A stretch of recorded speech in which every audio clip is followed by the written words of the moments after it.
हैं? लाला है। क्यों मैया, आपका भगवान से क्या रिश्ता है? हैं? क्या?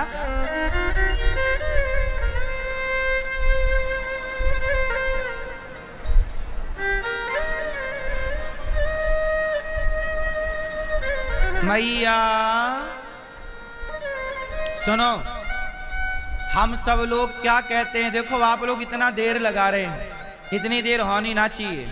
आप सब स्पष्ट कहते हो, आप सब गाते हो, माते पिता तुम मेरे, शरण गहूँ मैं किसकी, स्वामी शरण पढ़ूं मैं किसकी, तुम बिन और ना दूजा, प्रभु बिन और न दूजा, आस करूं मैं किसकी। ओम जय जगदीश हरे। सच बताएं, भगवान से हमारा यही संबंध है। राधा हमारी माता है, कृष्ण हमारे पिता हैं, सीता हमारी माता है और राम हमारे, लक्ष्मी हमारी माता है और नारायण हमारे, भगवान हमारे। त्वमेव माता च पिता त्वमेव माता, रामो मत पिता राम चंद्र, स्वामी रामो मत सखा राम चंद्र। भगवान हमारे माई बाप हैं। कितने लोग सहमत हैं हमारी इस बात से? क्यों मैया, क्या लगे आपके भगवान? माता राधा हमारी माँ है, माँ के भाव से भजो। और हम ये नहीं कहते कि आप माँ के भाव से भजो, आपका अपना भी कोई भाव है, आप उस भाव से भज सकते हैं, स्वतंत्र हैं जो आपका भाव, लेकिन एक मूल भाव माँ बाप का ही हो। एक माँ बाप, प्रभु से ये कहो, प्रभु आपके सिवा हमारा कोई नहीं। कृष्ण आप हमारे पिता हैं, हम आपके बच्चे हैं, आपके सिवा हमारा। सच बताऊं, ये दास अनिरुद्ध, मैं अपने आप को भगवान का पुत्र ही मान के कार्य करता हूं। प्रभु नाथ सकल संपदा तुम्हारी, मैं सेवक समेत सुत नारी, सब आपका है। भगवान हमारे पिता हैं, श्री राधा रानी हमारी माँ है। वो हमें माँ की तरह लाड़ लड़ाती हैं, माँ बनकर प्यार करती हैं। बात सही है? तो भगवान से एक संबंध हो, रिश्ता हो मजबूत सा। गोपियां आई, भगवान ने कहा जाओ, पति कैसा भी हो जाओ पति के पास। पति अंधा हो, लंगड़ा हो, बहरा हो। अच्छा मैया ये बताओ, स्त्री के लिए कितने व्रत होते हैं? व्रत मैया कितने व्रत करती हो आप? मैया आप कितने व्रत करती हो? पीली मैया आप कितने व्रत करती हो? एक, कौन सा व्रत? करवा चौथ, केवल करवा चौथ। बाकी टाइम करवा चौथ नहीं रहता। बाकी टाइम पति पिटते हैं कि बचते हैं? पिटते हैं। एक दिन पूजा होती है साल में पतियों की, बाकी टाइम पिटो। क्यों आप पिटते हो? सही बताओ, पिटते होगे, बता नहीं रहे हो। अब घर के अंदर क्या हो रहा है ये अच्छा। सही है, पिटो मन लगा के। मैया स्त्री के कितने व्रत होते हैं? कौन सा? करवा चौथ गलत उत्तर है। एकादशी ये भी गलत है। एकादशी गलत नहीं है, एकादशी करना चाहिए, पर जो आप उत्तर दे रही हो वो उत्तर गलत है, आंसर गलत है। एकादशी सही है। स्त्री का एक ही व्रत है और वो व्रत है एक ही धर्म एक व्रत नेमा, काय वचन मम पति पद प्रेमा। दादाजी, ओ पंचायती दादा, देखो पंचायत सरकार, राम राम। हो गई बातें, अब सुनो प्रभु, सुनो। ये बताओ कि स्त्री का एक ही व्रत है, उस व्रत का नाम है पातिव्रत। स्त्री कोई व्रत ना करे, केवल पतिव्रता बन जाए। माता अनुसुईया पतिव्रता ही तो थी, तो ब्रह्मा विष्णु महेश बालक बन के खेल रहे हैं घर में। एक ही व्रत मेरी माता, कौन सा? पातिव्रत, पति की सेवा। पति ही परमेश्वर है, पति के सिवा कोई नहीं। पर पुरुष की ओर कभी दृष्टि ना जाए। चलो बताओ, पतिव्रता नारी किसे कहते हैं? लाल मैया, ओ लाल मैया बताओ मेरी माँ, पतिव्रता नारी किसे कहते हैं? आप में से कितनी स्त्रियां पतिव्रता हैं? हाथ उठा के बताओ। जो हैं वो हाथ उठाएं। सब हैं, सब पतिव्रता हैं। अच्छा ये बताओ, पतिव्रता हो, बताओ पतिव्रता कहते किसे हैं?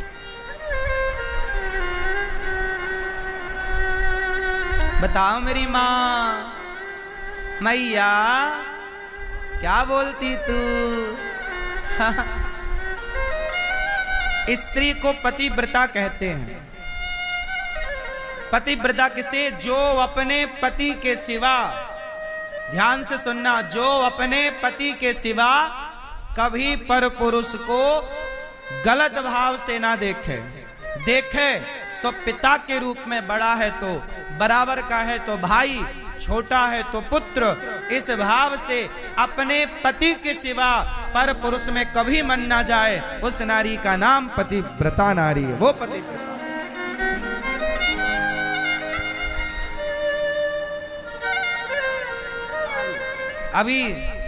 अभी पुरुषों को भी बताएंगे, गम खाओ। मैया अभी इनसे भी पूछेंगे कि पत्नी व्रता किसे कहते हैं। अभी पहले आपका हो जाए, फिर इन्हीं पे आते हैं। हमारे गुरुजी को बड़ी चिंता है माताओं की कि पुरुषों को भी थोड़ा बताओ। सुनो, स्त्रियां हो पतिव्रता और पुरुष क्या हो? क्या हो? पत्नी व्रता। क्या हो? राम क्या है? राम के सामने दूसरे विवाह का ऑप्शन था। जब सीता मैया वनवास में थी ना, उस समय राम के पास ऑफर आया, क्योंकि राम जी को करना था यज्ञ। उस यज्ञ में तब तक नहीं बैठ सकते थे जब तक पत्नी ना हो। वशिष्ठ जी ने मना कर दिया कि आपको यज्ञ हम नहीं कराएंगे, क्योंकि आपकी पत्नी साथ में नहीं है, और जब तक आपका पत्नी साथ में ना हो तब तक आप यज्ञ करने के अधिकारी नहीं है। तब कहा कि दूसरा विवाह कर लो। राम ने कहा नहीं, कोई और ऑप्शन निकालो। तब सोने की सीता बनाई गई। क्या बनाई गई? सोने की सीता बनाकर राम के बगल में बिठाया गया और राजसु यज्ञ पूरा हुआ।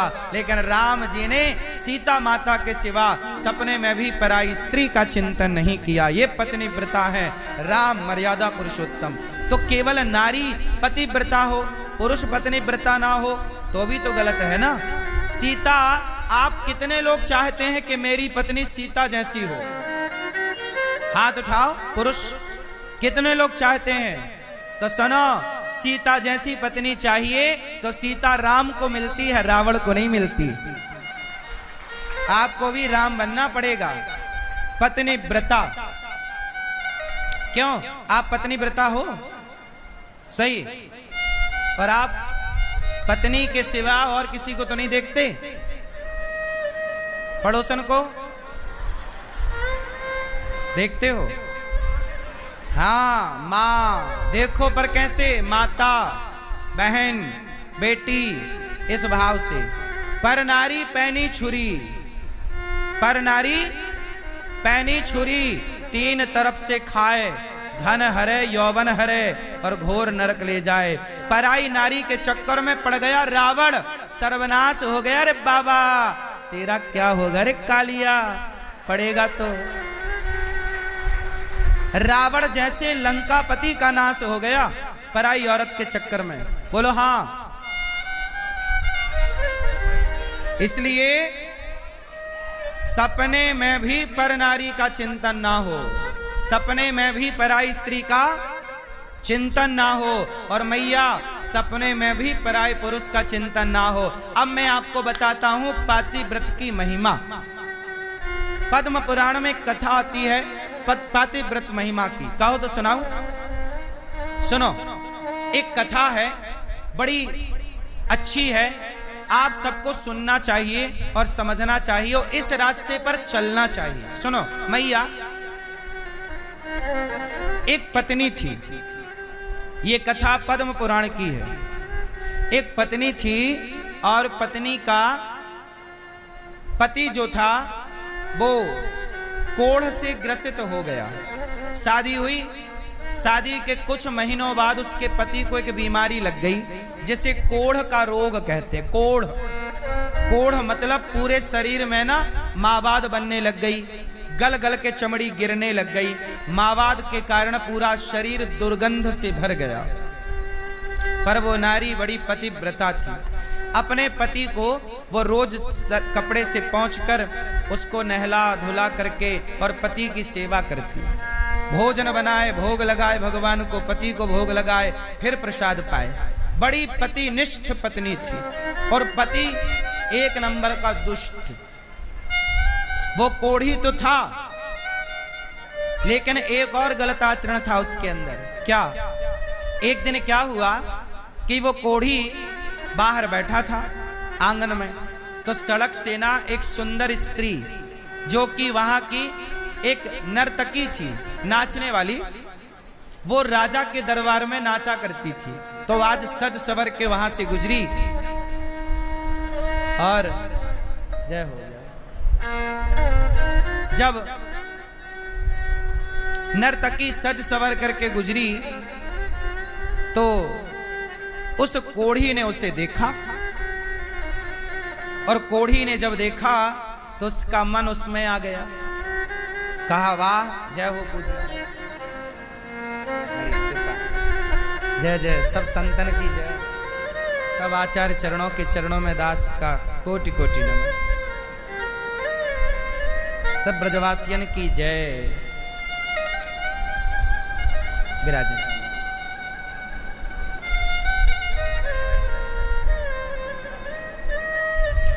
अब क्या हुआ? जय हो जय।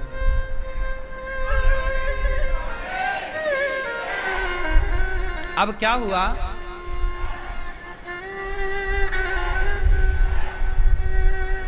कि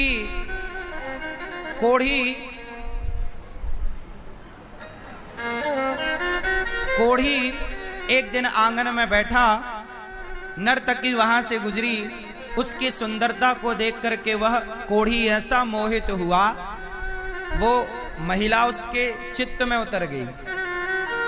शाम हुई, पत्नी ने भोजन दिया तो कुछ उदास था कोढ़ी।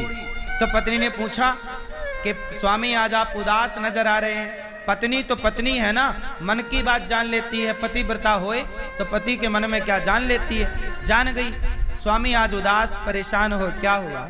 तो उसका कोढ़ी पति वो जानता था कि मेरी पत्नी बहुत सीधी है, बहुत अच्छी है। उस सीधेपन का उसने फायदा उठाया और बोला कि सुनो, वो जो फलानी नर्तकी है ना राजा की, आज यहां से गुजरी तो मेरा मन उसमें आ गया। क्या तुम मेरा एक छोटा सा काम करोगी? क्या? बोले तुम मुझे उससे मिला दो, मैं उससे मिलना चाहता हूं। तो बोली, पत्नी बोली ठीक है मैं मिलाती हूं। अब बेचारी ये पतिव्रता नारी, इसका किसी से परिचय तो था नहीं। ये इस घर की बहू थी, दूसरे गांव की थी, इस गांव के माहौल को वो समझती नहीं।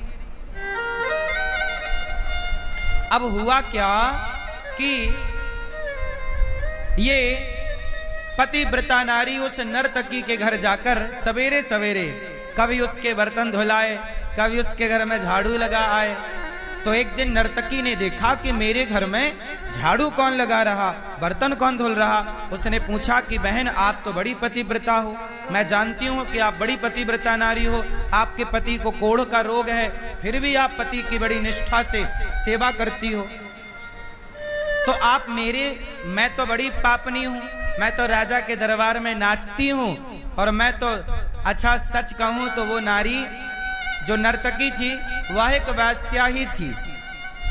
कहा कि मैं तो इतनी अपवित्र नारी हूँ, नर्तकी हूँ, सबके आगे पैसों के लिए नाचती हूँ, पैसों के आगे मैं बिक जाती हूँ, तो मेरे घर में आप जैसी पतिव्रता नारी ये झाड़ू पोंछा कर रही है, मुझे समझ नहीं आया।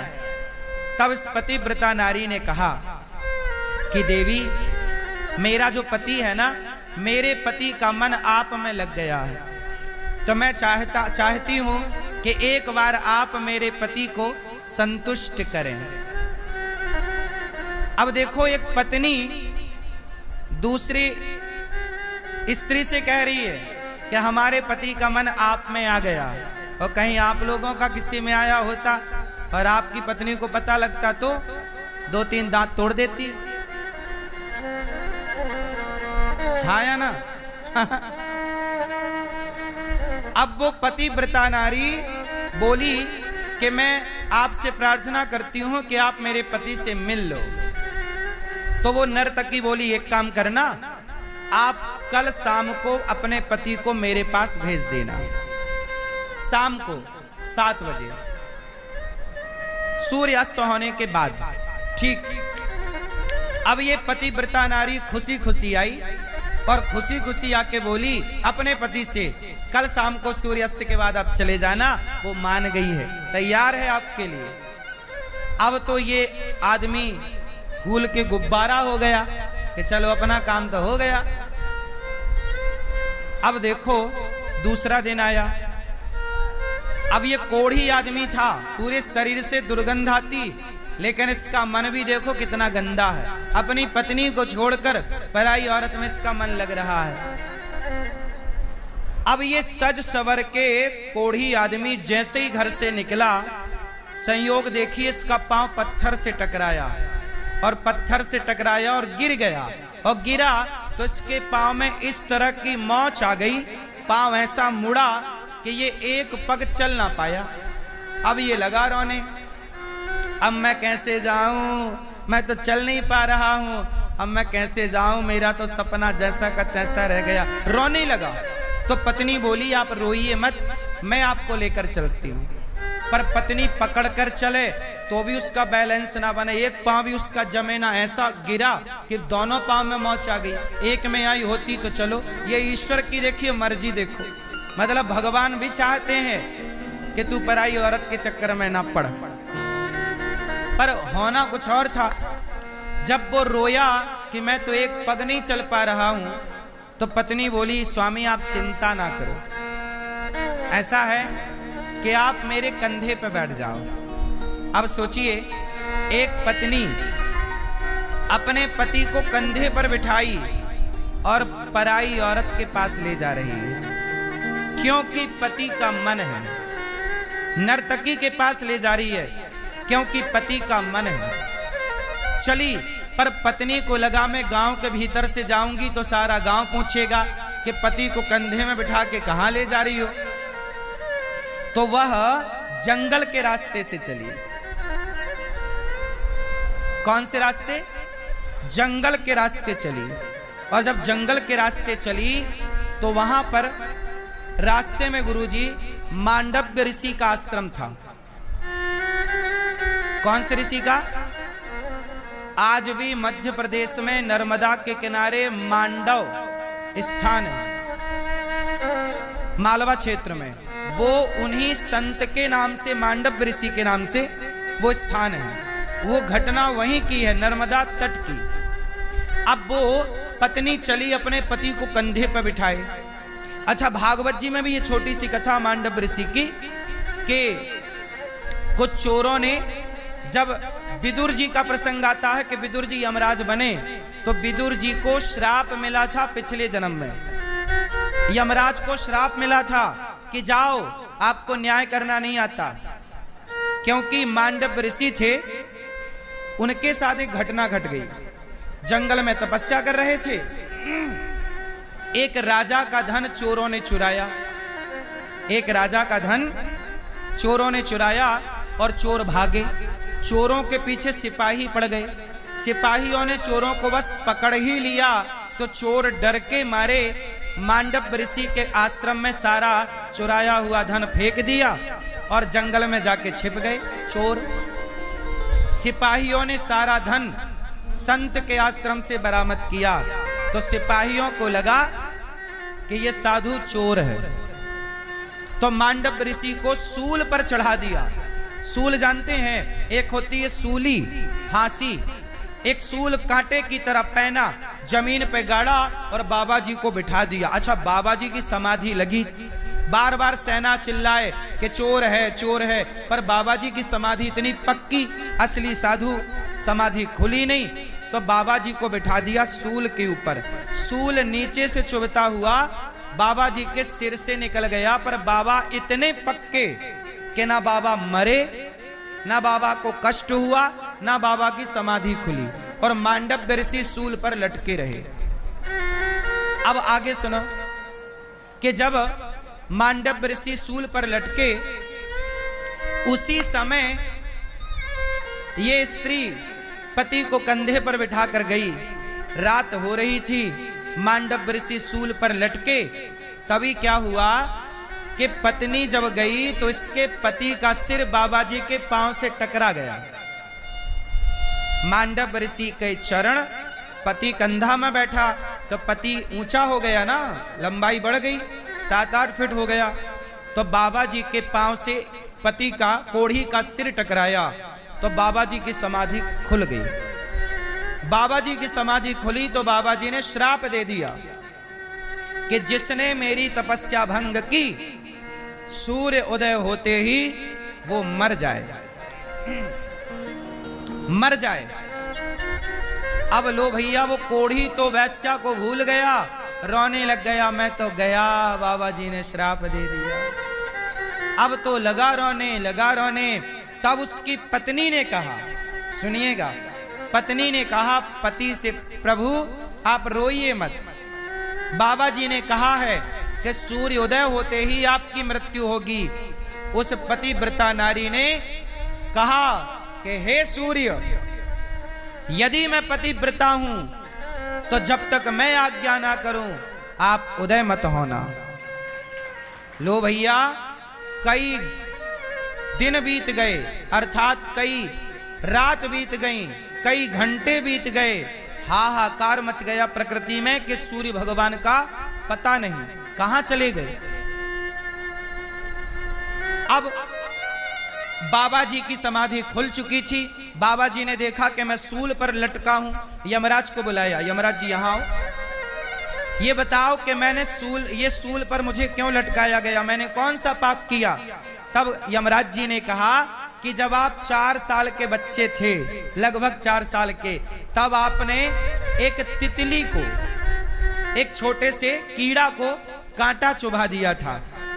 वो कांटा चुभाया था, इसके कारण आपको सूल पर बैठना पड़ा, लटकना पड़ा। तब मांडव ऋषि ने यमराज पर क्रोध होकर के कहा, यमराज तुमको न्याय करना नहीं आता। अरे जब मैंने उस जानवर को, जीव को मारा, तब मैं बालक था, 4 साल का बच्चा, 3 साल का बच्चा अबोध होता है, उसे नहीं पता कि पाप क्या और पुण्य क्या। जाओ, मैं आपको श्राप देता हूं कि आपको भी इस धरती में आना पड़ेगा और धरती में रह के फिर बच के दिखाओ कि पाप से कैसे बचोगे। मांडव ऋषि के श्राप के कारण यमराज को विदुर जी बन के आना पड़ा। यमराज जी को क्या बन के आना पड़ा? विदुर जी।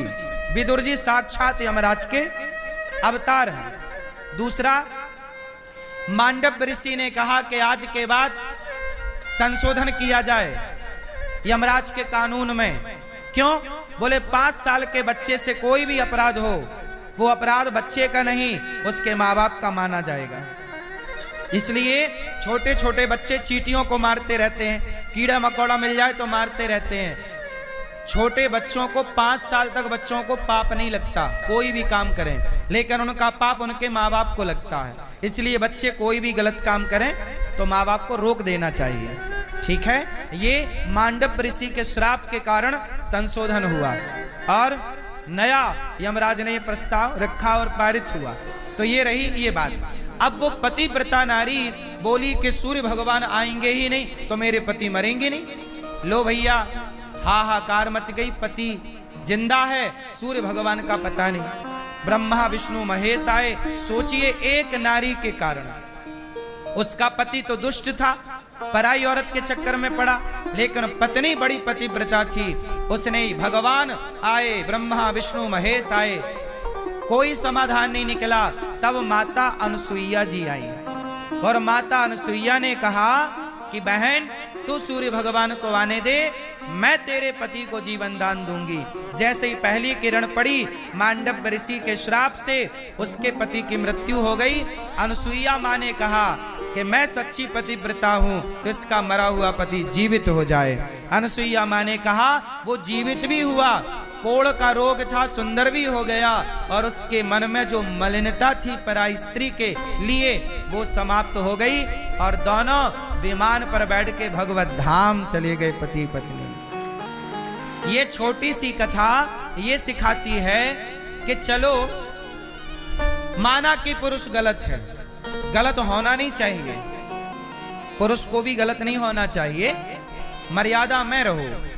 माना कि पुरुष गलत है, फिर भी स्त्री यदि पतिव्रता है तो अपना लोक परलोक सवार सकती है। स्त्री के लिए कोई पूजा पाठ नहीं, केवल पति की सेवा ही पूजा है, पाठ है, जप है, तप है।